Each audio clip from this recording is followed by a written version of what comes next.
पुस्तक पर ही अपनी बात रखने के लिए हमारे बीच साहित्यिक रुचियों वाली प्रख्यात स्त्री रोग विशेषज्ञ और कहानीकार डॉक्टर ज्योत्ना मिश्रा मौजूद है, जो दिल्ली से आज सुबह ही हमारे बीच आई हैं। तो मैम, मैं चाहूँगा कि आप आएँ और अपना वक्तव्य दें।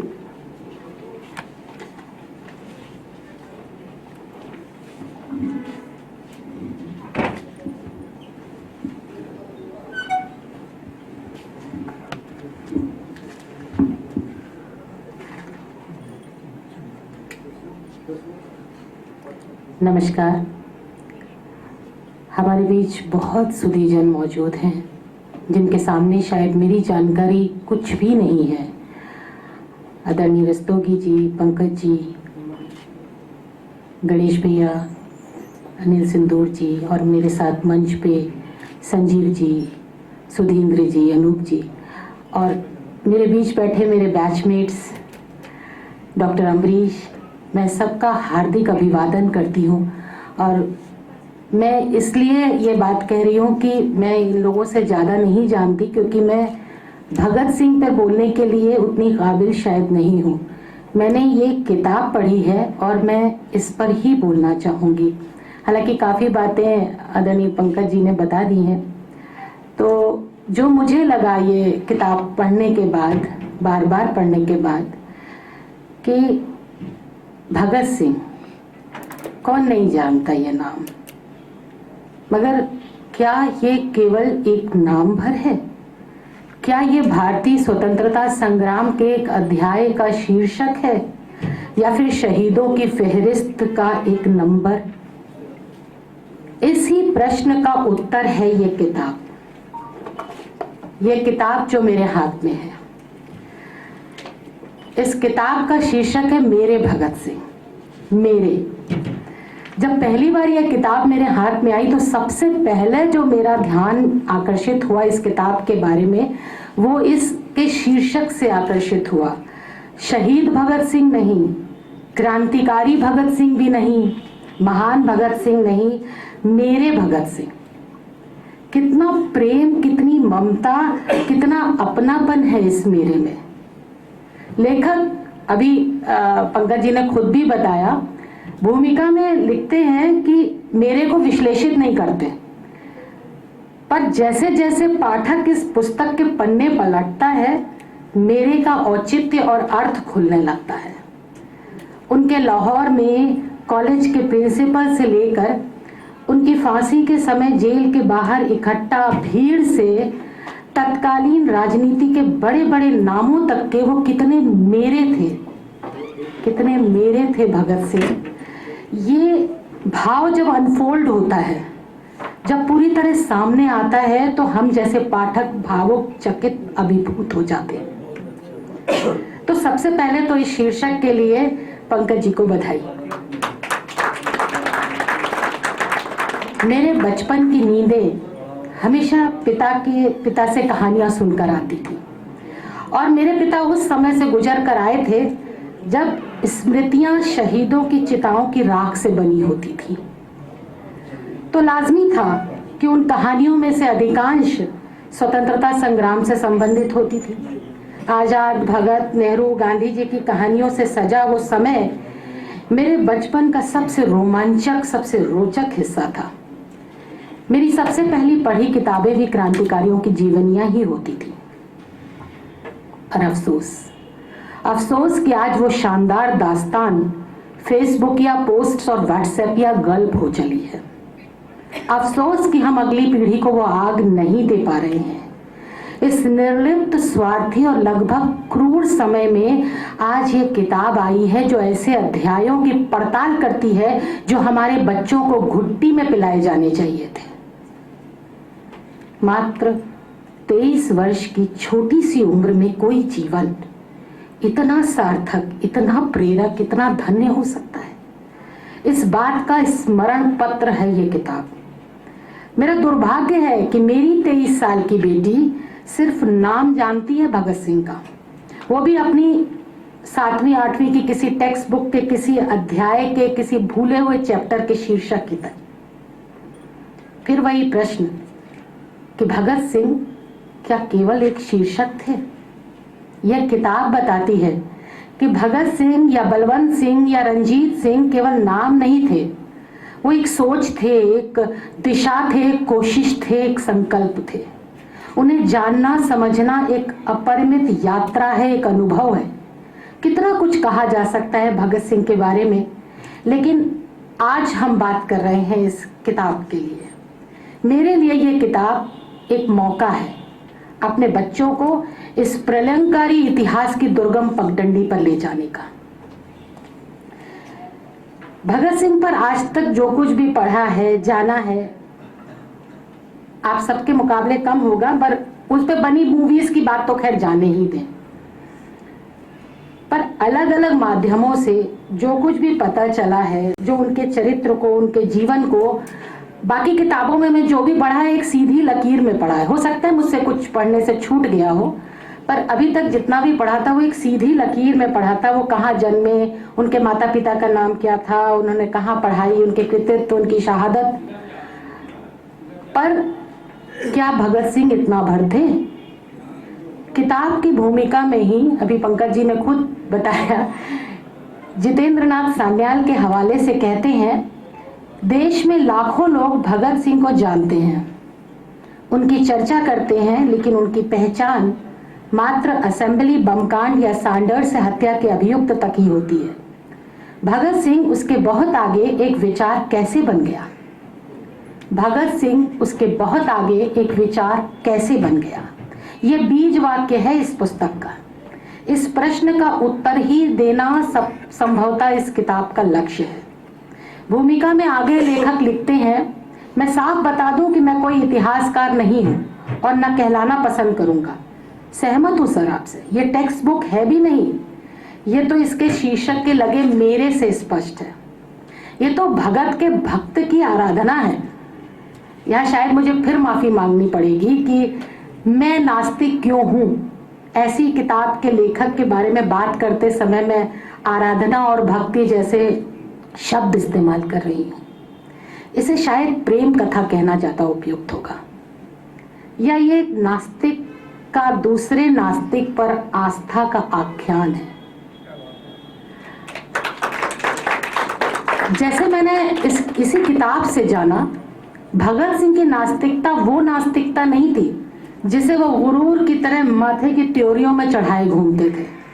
ये नास्तिकता विश्व साहित्य के अपरिमित स्वाध्याय और उनकी विशुद्ध भारतीय अनुभूतियों के मंथन से निकली हुई नास्तिकता थी, जहां एक तरफ प्रिंसिपल छबील दास के अनुसार वो किसी भी धर्म में विश्वास नहीं रखता था, हंसकर कहता था गुरुजी क्रांति ही मेरा धर्म है।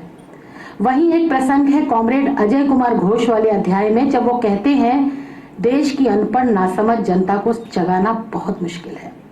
ये बात सुनकर कॉमरेड को वो गंवारू, देहाती और थोड़ा कम आत्मविश्वास वाला युवक लगा।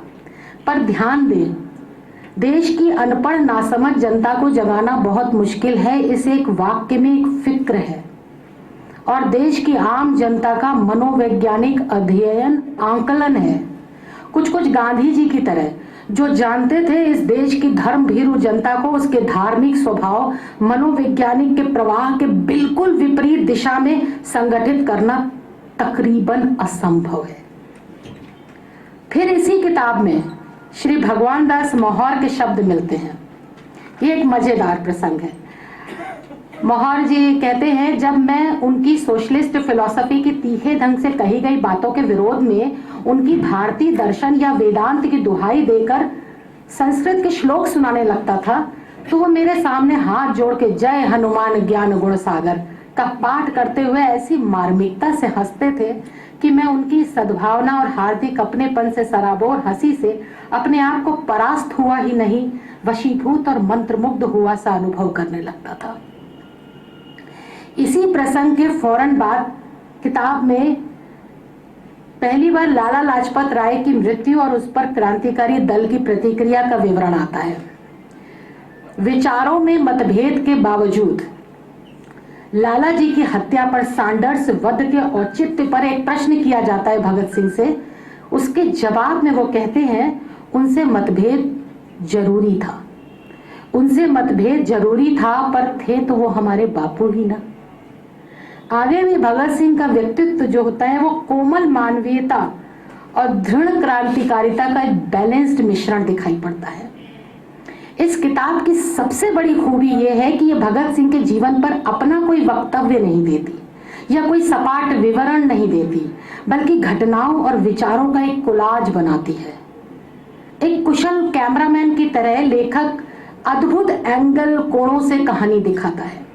घटनाएं अलग अलग लोगों की टिप्पणियों से, बयानों के माध्यमों से बार बार दोहराई जाती हैं, और मजे की बात यह कि ये दोहराव हर बार उस घटना का एक अलग फलक, एक फेसेट उपलब्ध कराता है।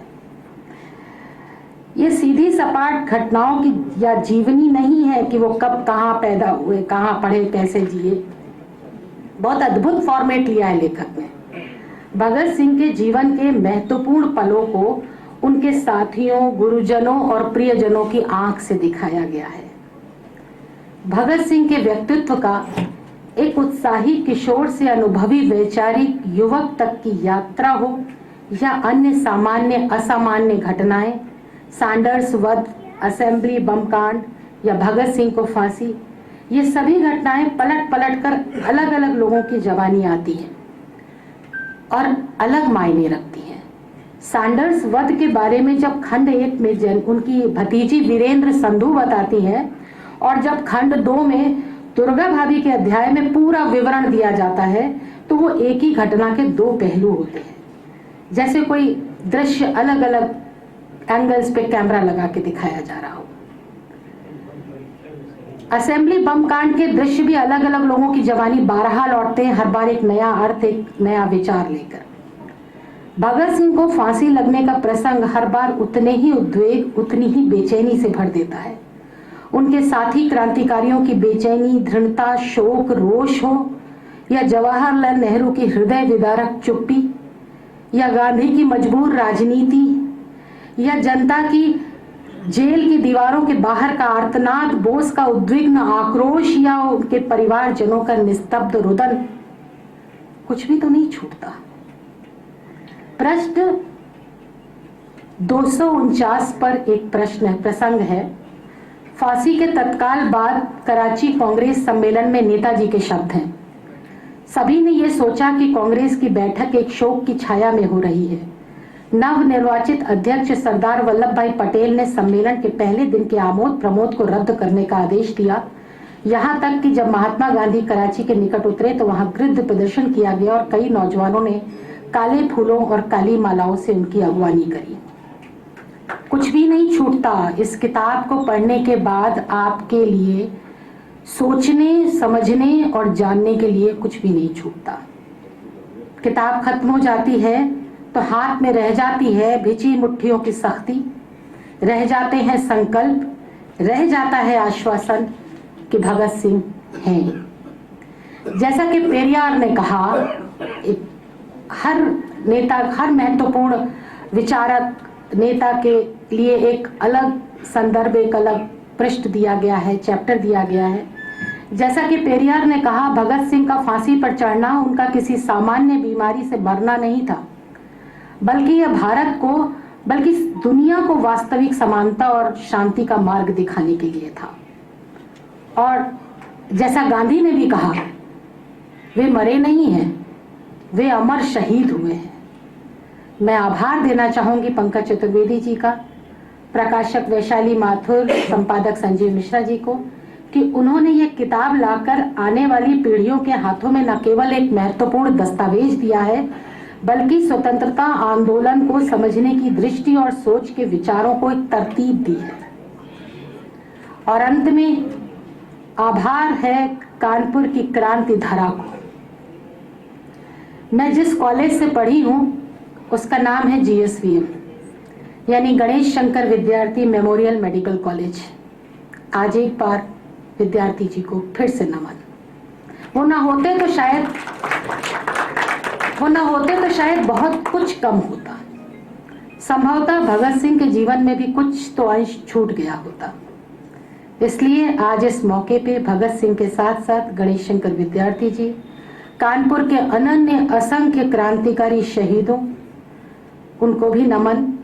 पास ही एक ऋषियों के नाम वाला एक नामी कॉलेज है, डीएवी कॉलेज, जहां विधवा मां के इकलौते बेटे शालिग्राम शुक्ल की मूर्ति लगी है। उस कानपुर की मिट्टी को भी नमन। इस कानपुर को सलाम कि इसने मुझे वो बनाया जो मैं आज हूं। डॉक्टर ज्योत्सना मिश्रा, नई दिल्ली। जो भी कह लीजिए, विधना मेरे माथे पे किसी भी शहर का नाम लिख दे, रहूंगी मैं कानपुरिया ही। धन्यवाद।